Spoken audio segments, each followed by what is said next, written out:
मधुबन के बाबा, मधुबन के बाबा मुरली वाले, आपका क्या कहना, आपका क्या कहना। ओम शांति। आज 12 अक्टूबर 2025 के अव्यक्त बाप दादा के मधुर महावाक्य सुनेंगे, जिसकी रिवाइज डेट है 17 मार्च 2007। मुरली का सार है, श्रेष्ठ वृत्ति से शक्तिशाली वाइब्रेशन और वायुमंडल बनाने का तीव्र पुरुषार्थ करो, दुआ दो और दुआ लो। श्रेष्ठ वृत्ति से शक्तिशाली वाइब्रेशन और वायुमंडल बनाने का तीव्र पुरुषार्थ करो, दुआ दो और दुआ लो। चलिए बहुत प्रेम और एकाग्रता से सुनते हैं आज के अव्यक्त बाप दादा के मधुर महावाक्य। आज प्यार और शक्ति के सागर बाप दादा अपने स्नेही सिकिलदे लाडले बच्चों से मिलने के लिए आए हैं। सभी बच्चे भी दूर दूर से स्नेह की आकर्षण से मिलन मनाने के लिए पहुंच गए हैं। चाहे सम्मुख बैठे हैं, चाहे देश विदेश में बैठे हुए स्नेह का मिलन मना रहे हैं। बाप दादा चारों ओर के सर्व स्नेही, सर्व सहयोगी साथी बच्चों को देख हर्षित होते हैं। बाप दादा देख रहे हैं कि मेजॉरिटी बच्चों के दिल में एक ही संकल्प है कि अभी जल्दी से जल्दी बाप को प्रत्यक्ष करें। बाप कहते हैं सभी बच्चों का उमंग तो बहुत अच्छा है, लेकिन बाप को प्रत्यक्ष तब कर सकेंगे जब पहले अपने को बाप समान संपन्न संपूर्ण प्रत्यक्ष करेंगे।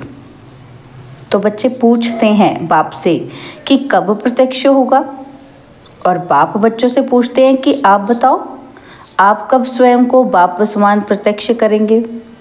अपने संपन्न बनने की डेट फिक्स की है, पूछा है बाबा ने। तो फॉरेन वाले तो कहते हैं कि 1 साल पहले डेट फिक्स की जाती है। तो अपने को बाप समान बनने की आपस में मीटिंग करके डेट फिक्स की है बताओ। तो बाप दादा देखते हैं आजकल तो हर वर्ग की भी मीटिंग्स बहुत होती हैं। डबल फॉरेनर्स की भी मीटिंग बाप दादा ने सुनी, बहुत अच्छी लगी। सब मीटिंग्स बाप दादा के पास तो पहुंच ही जाती हैं। तो बाप दादा पूछते हैं कि इसकी डेट कब फिक्स की है। क्या ये डेट ड्रामा फिक्स करेगा या आप फिक्स करेंगे? कौन करेगा? लक्ष्य तो आपको ही रखना पड़ेगा ना, और लक्ष्य बहुत अच्छे ते अच्छा, बढ़िया ते बढ़िया रखा भी है। अभी सिर्फ जैसा लक्ष्य रखा है ना, उसी प्रमाण लक्षण श्रेष्ठ लक्ष्य के समान बनाना है। तो अभी लक्ष्य और लक्षण में अंतर है। जब लक्ष्य और लक्षण समान हो जाएंगे तो लक्ष्य प्रैक्टिकल में आ जाएगा। और सभी बच्चे जब अमृत वेले मिलन मनाते हैं और संकल्प करते हैं तो वो बहुत अच्छे करते हैं। तो बाप दादा चारों ओर के हर बच्चे की रूढ़िहान सुनते हैं, बहुत सुंदर बातें करते हैं, पुरुषार्थ भी बहुत अच्छा करते हैं। लेकिन पुरुषार्थ में एक बात की तीव्रता चाहिए। कौन सी? बाबा कहते हैं पुरुषार्थ है, लेकिन तीव्र पुरुषार्थ चाहिए, और तीव्रता की दृढ़ता, उसकी एडिशन चाहिए। तीव्रता की दृढ़ता मतलब फास्ट करेंगे। तो बाप दादा की हर बच्चे के प्रति यही आशा है कि समय प्रमाण हर एक तीव्र पुरुषार्थी बने। क्या बने? तीव्र पुरुषार्थी बने। चाहे नंबरवार हैं, बाप दादा जानते हैं, लेकिन नंबरवार में भी तीव्र पुरुषार्थ सदा रहे, उसकी आवश्यकता है। समय संपन्न होने में तीव्रता से चल रहा है, लेकिन अभी बच्चों को बाप समान बनना ही है, ये भी निश्चित ही है। सिर्फ इसमें तीव्रता चाहिए। हर एक अपने को चेक करे कि मैं सदा तीव्र पुरुषार्थी हूँ, क्योंकि पुरुषार्थ में पेपर तो बहुत आते ही हैं और आने ही हैं। लेकिन तीव्र पुरुषार्थी के लिए पेपर में पास होना इतना ही निश्चित है कि तीव्र पुरुषार्थी पेपर में पास हुआ ही पड़ा है। होना है नहीं, हुआ ही पड़ा है, ये निश्चित है। तो सेवा भी सभी अच्छी रुचि से कर रहे हैं, लेकिन बाप दादा ने पहले भी कहा है, क्या कहा है कि वर्तमान समय के प्रमाण एक ही समय पर मनसा, वाचा और कर्मणा अर्थात चलन और चेहरे द्वारा तीनों ही प्रकार की सेवा चाहिए। तो मनसा द्वारा अनुभव कराना और वाणी द्वारा ज्ञान के खजाने का परिचय कराना और चलन व चेहरे द्वारा संपूर्ण योगी जीवन के प्रैक्टिकल रूप का अनुभव कराना। तीनों ही सेवा एक समय करनी है, अलग अलग नहीं। समय कम है और सेवा अभी भी बहुत करनी है। बाप दादा ने देखा है कि सबसे सहज सेवा का साधन है वृत्ति द्वारा वाइब्रेशन बनाना और वाइब्रेशन द्वारा वायुमंडल बनाना, क्योंकि वृत्ति सबसे तेज साधन है। वृत्ति माना हमारे विचार, जो हम दूसरों के प्रति रखते हैं ना, विचार, थॉट्स रखते हैं कि ये कैसा व्यक्ति है। तो बाबा कहते हैं उस थॉट्स के द्वारा आप क्या बनाओगे, वाइब्रेशंस, और वाइब्रेशन से क्या बनेगा, वायुमंडल बनेगा। वैसा एनवायरनमेंट बन जाएगा, क्योंकि वृत्ति क्या है, सबसे तेज। क्योंकि विचार कहाँ पैदा होते हैं, मन में होते हैं ना, तो मन की स्पीड सबसे ज़्यादा है। तो बाबा कहते हैं जैसे साइंस की रॉकेट फास्ट जाती है ना, तो वैसे आपकी रूहानी शुभ भावना, शुभ कामना की वृत्ति दृष्टि और सृष्टि को बदल देती है। विचार क्या करेंगे, देखने का नज़रिया चेंज करेंगे, और देखने का जब नज़रिया चेंज होगा तो सृष्टि बदल जाएगी। तो बाबा ने कहा कि एक स्थान पर बैठे भी वृत्ति द्वारा सेवा कर सकते हैं, विचारों के द्वारा ही, मन से ही सेवा कर सकते हैं। सुनी हुई बात फिर भी भूल सकती है, लेकिन जो वायुमंडल का अनुभव होता है वो भूलता नहीं है। जैसे मधुबन में अनुभव किया है ना कि ब्रह्मा बाप की कर्म भूमि, योग भूमि, चरित्र भूमि का वायुमंडल है। तो अभी तक भी हर एक उसी वायुमंडल का जो अनुभव करते हैं वो भूलता नहीं है। वायुमंडल का अनुभव दिल में छप जाता है। तो वाणी द्वारा बड़े बड़े प्रोग्राम तो करते ही हो, लेकिन हर एक को अपनी श्रेष्ठ रूहानी वृत्ति से, वाइब्रेशन से वायुमंडल बनाना है। लेकिन वृत्ति रूहानी और शक्तिशाली तब होगी जब अपने दिल में, मन में किसी के भी प्रति भी उल्टी वृत्ति का वाइब्रेशन नहीं होगा। जब नेगेटिव नहीं होगा ना, पॉजिटिव होगा सब कुछ, तभी आप वैसी सेवा कर सकोगे। तो बाबा कहते हैं अपने मन की वृत्ति सदा स्वच्छ हो, क्योंकि किसी भी आत्मा के प्रति अगर कोई व्यर्थ वृत्ति या ज्ञान के हिसाब से नेगेटिव वृत्ति है तो नेगेटिव माना किचड़ा, और अगर मन में किचड़ा है तो शुभ वृत्ति से सेवा नहीं कर सकेंगे। अगर मन में नेगेटिविटी है तो वो शुभ तो हुआ ही नहीं ना, तो फिर सेवा कैसे होगी। तो पहले अपने आप को चेक करो। क्या चेक करना है कि मेरे मन में वृत्ति शुभ और रूहानी है। नेगेटिव वृत्ति को भी अपनी शुभ भावना, शुभ कामना से नेगेटिव को भी पॉजिटिव में चेंज कर सकते हो, क्योंकि नेगेटिव से अपने ही मन में परेशानी तो होती है ना। कुड़ रहे हैं, क्रोध कर रहे हैं, तो अपना भी तो पहले नुकसान कर रहे हैं ना। तो वेस्ट थॉट्स तो चलते ही हैं ना। तो पहले अपने को चेक करो कि मेरे मन में कोई खिटखिट तो नहीं है। नंबरवार तो हैं, अच्छे भी हैं, तो साथ में खिटखिट वाले भी हैं, लेकिन ये ऐसा है, ये समझना अच्छा है। जो रॉन्ग है उसको रॉन्ग समझना है, और जो राइट है उसको राइट समझना है, लेकिन दिल में बिठाना नहीं है। क्या कह रहे हैं बाबा कि ये नहीं कहना कि हम तो बाबा के बच्चे, हम किसी को गलत नहीं कहेंगे। बाबा कहते नहीं, जो गलत है उसको गलत ही समझना है, और जो सही है उसको सही ही समझना है। डिफरेंस करना आना चाहिए हमें, लेकिन उसको दिल में नहीं बिठाना कि हाँ ये तो गलत है तो ये हमेशा ही गलत है, ये सही है तो ये हमेशा ही सही रहेगा। बाबा कहते हैं उसको दिल में नहीं बिठाना। समझना अलग है, नॉलेजफुल बनना अच्छा है, रॉन्ग को तो रॉन्ग ही कहेंगे ना। और कई बच्चे कहते हैं बाबा आपको नहीं पता कि ये कैसे हैं, कहते हैं ना बच्चे कि बाबा आपको क्या पता कि ये कैसे हैं, आप देखो ना तो पता पड़ जाएगा आपको, आपको नहीं ना पता, आप तो दूर रहते हो। तो बाप मानते हैं, देखो बाबा कितना भोला है। बाबा कहते हैं मान लिया, आपके कहने से ही पहले मानते हैं कि ये ऐसे ही है। लेकिन ऐसी बातों को अपनी दिल में वृत्ति में रखने से तो स्वयं भी तो परेशान होते हो। और खराब चीज़ अगर मन में है, दिल में है, तो जहाँ खराब चीज़ है, वेस्ट थॉट्स हैं, वो विश्व कल्याणकारी कैसे बनेंगे बताओ। तो आप सभी का ऑक्यूपेशन क्या है? कोई कहेगा कि मैं लंदन के कल्याणकारी हूँ या दिल्ली का कल्याणकारी हूँ, यूपी का कल्याणकारी हूँ, कहें कैसे?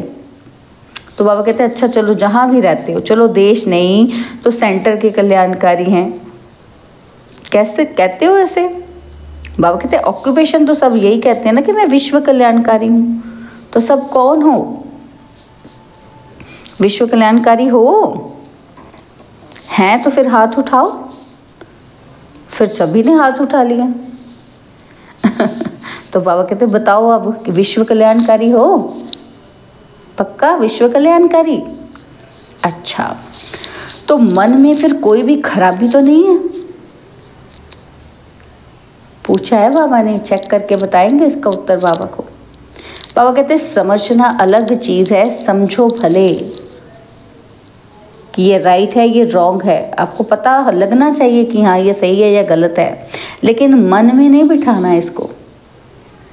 मन में वृत्ति रखने से दृष्टि और सृष्टि भी बदल जाती है। तो बाप दादा ने होमवर्क दिया था ना, क्या दिया था कि सबसे सहज पुरुषार्थी हैं जो सभी कर सकते हैं। इतना इजी होमवर्क था हमारा। बाबा कहते हैं माताएं भी कर सकती हैं, बूढ़े भी कर सकते हैं और युवा भी कर सकते हैं, और साथ साथ बच्चे भी कर सकते हैं। वह यही विधि है। कौन सी विधि है? ध्यान से सुनेंगे। बाबा कहते हैं सिर्फ एक काम करो, किसी से भी संपर्क में आओ ना तो क्या करना है? दुआ दो और दुआ लो। चाहे वो बद्दुआ देता है, लेकिन आप कोर्स क्या कराते हो? क्या कहते हो कि नेगेटिव को पॉजिटिव में बदलने का। तो अपने को भी उस समय कोर्स कराओ। चैलेंज क्या है? चैलेंज है कि प्रकृति को भी तमोगुणी से सतोगुणी बनाना ही है। ये चैलेंज है ना। तो वो सामने वाला व्यक्ति भी तो प्रकृति ही है ना, प्रकृति के पांचों तत्वों से ही तो बना हुआ है। तो बाबा कहते हैं आप सबने ये चैलेंज की है कि प्रकृति को भी सतो प्रधान बनाना है। बनाना है तो कांध हिलाओ, हाथ हिलाओ। देखो देखा देखी नहीं हिलाना कि वो हिला रहा है तो मैं भी हिला लूं। दिल से हिलाना, क्योंकि सभी अभी समय प्रमाण वृत्ति से वायुमंडल बनाने के तीव्र पुरुषार्थ की आवश्यकता है। कैसे?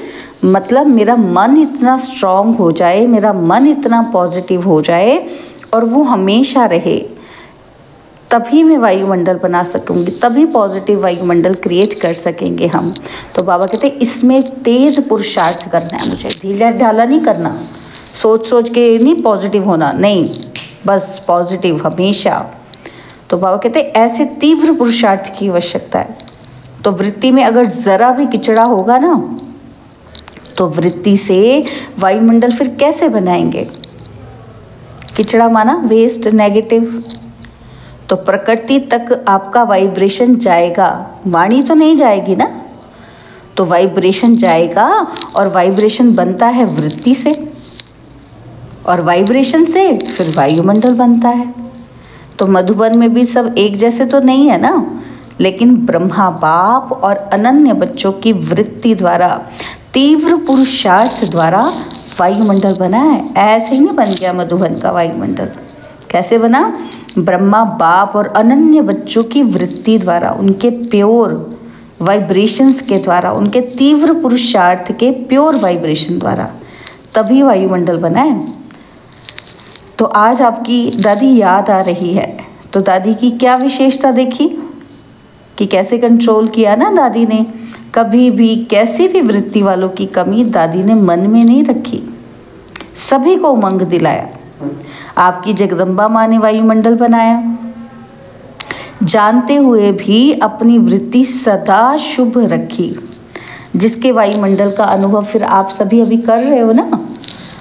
तो चाहे फॉलो फादर है, लेकिन बाप दादा हमेशा कहते हैं कि हर एक की विशेषता को जान, उस विशेषता को अपना बनाओ।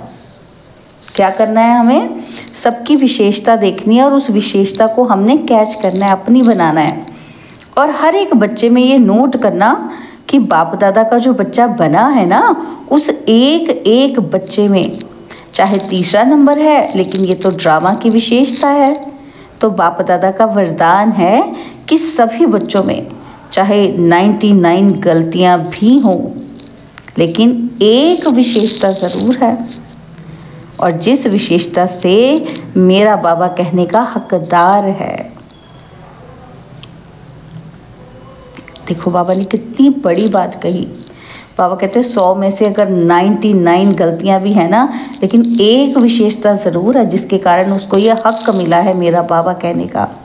परवश है, लेकिन बाप से अटूट प्यार होता है ना, और प्यार है, इसीलिए तो बाप दादा अभी समय की समीपता अनुसार हर एक जो भी बाप के स्थान है ना, चाहे गांव में है, चाहे बड़े बड़े जोन हैं, सेंटर्स पर हैं, लेकिन हर एक स्थान और साथियों में श्रेष्ठ वृत्ति का वायुमंडल आवश्यक है। बस एक अक्षर याद रखो। क्या याद रखना है हमको? कि अगर कोई बद्दुआ देता भी है तो लेने वाला कौन? क्या देने वाला और लेने वाला एक होता है या दो होते हैं? अगर कोई आपको खराब चीज़ दे तो फिर आप क्या करेंगे?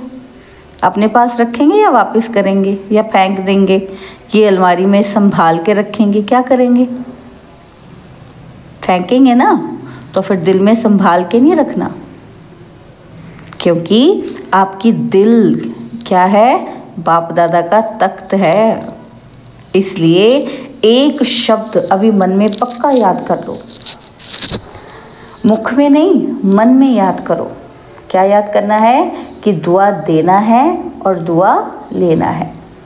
कोई भी नेगेटिव बात मन में नहीं रखो। अच्छा, एक कान से सुना और दूसरे कान से निकालना तो आपका काम है कि दूसरे का काम है? बताओ।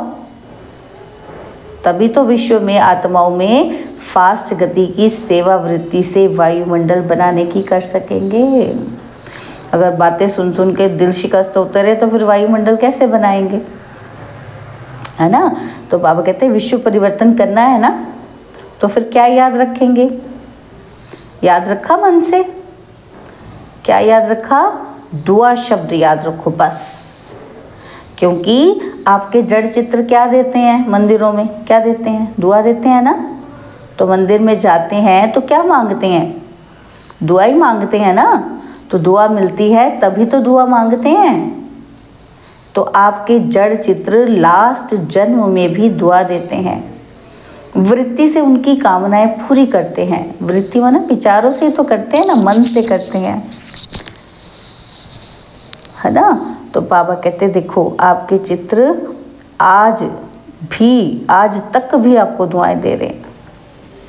तो आप बार बार ऐसा दुआ देने वाले बने हो, तभी तो फिर आपके चित्र भी आज तक दे रहे हैं ना दुआएं।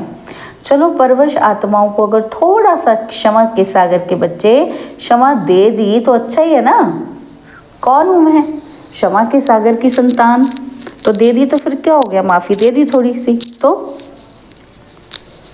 तो आप सभी क्षमा के मास्टर सागर हो या नहीं हो ना। तो कहो पहले मैं दूंगा इसको माफ़ी।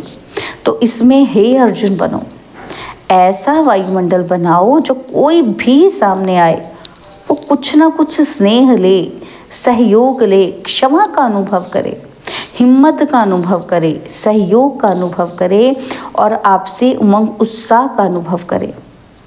ऐसा हो सकता है? हो सकता है? पहली लाइन वालों, हो सकता है? तो फिर हाथ उठाओ। पहले करना पड़ेगा, पहले हमें देना पड़ेगा, सहयोग देना पड़ेगा, पहले मुझे स्नेह देना पड़ेगा उसको। तो सभी करेंगे? बताइए, करेंगे सभी टीचर्स, करेंगी? अच्छा, तो जगह जगह से बच्चों के ईमेल और पत्र तो आते ही हैं। तो जिन्होंने पत्र भी नहीं लिखा है लेकिन संकल्प किया है, तो संकल्प वालों का भी याद प्यार बाप दादा के पास पहुंच गया है। पत्र बहुत मीठे मीठे लिखते हैं। पत्र ऐसे लिखते हैं जो लगता है कि ये उमंग उत्साह में उड़ते ही रहेंगे। फिर भी अच्छा है, पत्र लिखने से अपने को बंधन में बांध लेते हैं, वायदा करते हैं ना। तो चारों ओर के जो जहाँ देख रहे हैं या सुन रहे हैं, उन सभी को भी बाप दादा सम्मुख वालों से भी पहले याद प्यार दे रहे हैं। देखो, दूर बैठे वालों को भी, जिनके संकल्प बाबा के पहुँचे ना, तो बाबा ने पहले उनको याद प्यार दिया है। क्योंकि बाप दादा जानते हैं ना कि कहीं कोई टाइम है और कहीं कोई टाइम है। पूरे विश्व में टाइम जोन तो अलग अलग है ना, इसलिए बाबा सबको दे रहे हैं। लेकिन सब बड़े उत्साह से बैठे हैं, याद में सुन भी रहे हैं, इसलिए बाबा ने सबको याद प्यार भेजा है। अच्छा, तो सभी ने संकल्प किया तीव्र पुरुषार्थ कर नंबर 1 बनना ही है। किया तो हाथ उठाओ। अच्छा, अभी टीचर्स उठा रही है, तो पहली लाइन तो है ही ना। अच्छा है, तो बाप दादा ने ये भी डायरेक्शन दिया कि सारे दिन में बीच बीच में 5 मिनट भी मिले, उसमें मन की एक्सरसाइज करो। क्या बोला बाबा ने? अगर दिन में 5 मिनट भी मिले तो क्या करो? मन की एक्सरसाइज करो। क्योंकि आजकल का ज़माना एक्सरसाइज का है, तो 5 मिनट में मन की एक्सरसाइज करो। मन को परम धाम में लेके जाओ, सूक्ष्म वतन में फरिश्तेपन को याद करो, और फिर पूज्य रूप याद करो, और उसके बाद ब्राह्मण रूप याद करो, फिर देवता रूप याद करो। तो कितने हो गए? 5 हो गए ना। तो 5 मिनट में 5 ये एक्सरसाइज करो, और सारे दिन में चलते फिरते ये कर सकते हो। तो बाबा कहते हैं इस एक्सरसाइज के लिए मैदान नहीं चाहिए, ग्राउंड नहीं चाहिए हमें, हमने दौड़ नहीं लगानी, और ना ही कुर्सी चाहिए, ना ही कोई सीट चाहिए, और ना ही मशीन चाहिए। तो देखो कितनी सुंदर एक्सरसाइज है, कुछ भी नहीं चाहिए। क्या चाहिए? मन चाहिए बस। जैसे और एक्सरसाइज शरीर की आवश्यक है ना, तो वो भल करो, बाबा उसका मना नहीं करते हैं। लेकिन ये मन की ड्रिल, ये मन की एक्सरसाइज मन को सदा खुश रखेगी, उमंग उत्साह में रखेगी, उड़ती कला का अनुभव कराएगी। तो अभी अभी ये ड्रिल सभी शुरू करो, करो फटाफट, परम धाम से देवता तक।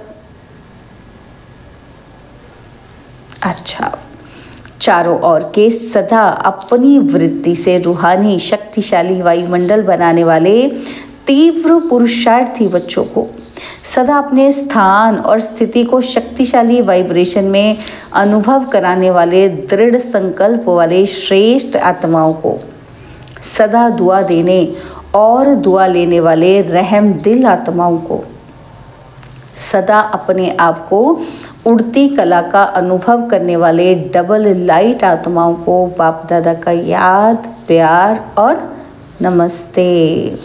हम रूहानी बच्चों की रूहानी बाप दादाजी को दिलवा जान सिकवा प्रेम से नमस्ते।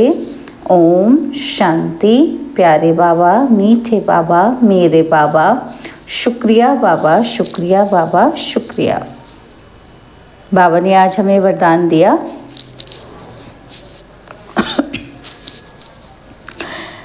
विशाल बुद्धि द्वारा संगठन की शक्ति को बढ़ाने वाले सफलता स्वरूप भव। विशाल बुद्धि द्वारा संगठन की शक्ति को बढ़ाने वाले सफलता स्वरूप भव। संगठन की शक्ति को बढ़ाना ये ब्राह्मण जीवन का पहला श्रेष्ठ कार्य है। इसके लिए जब भी कोई भी बात मेजॉरिटी वेरीफाई करते हैं, तो जहाँ मेजॉरिटी वहाँ मैं, यही है संगठन की शक्ति को बढ़ाना। इसमें ये बड़ाई नहीं दिखाओ कि मेरा विचार तो बहुत अच्छा है, भल कितना भी अच्छा हो, लेकिन जहाँ संगठन टूटता है वह अच्छा भी साधारण हो जाएगा। तो उस समय अपने विचार भी त्यागने पड़े तो त्याग में ही भाग्य है। इससे ही सफलता स्वरूप बनेंगे, समीप संबंध में आएंगे। स्लोगन है, सर्व सिद्धियां प्राप्त करने के लिए मन की एकाग्रता को बढ़ाओ। सर्व सिद्धियां प्राप्त करने के लिए मन की एकाग्रता को बढ़ाओ। बाबा के अव्यक्त इशारे हैं। स्वयं और सर्व के प्रति मनसा द्वारा योग की शक्तियों का प्रयोग करो। बाबा कहते हैं समय प्रमाण अब मनसा और वाचा की इकट्ठी सेवा करो, लेकिन वाचा सेवा सहज है, मनसा में टेंशन देने की बात है। इसलिए सर्व आत्माओं के प्रति मनसा में शुभ भावना, शुभ कामना के संकल्प हों। बोल में मधुरता, संतुष्टता, सरलता की नवीनता हो तो सेवा में सहज सफलता मिलती रहेगी। अच्छा, ओम शांति।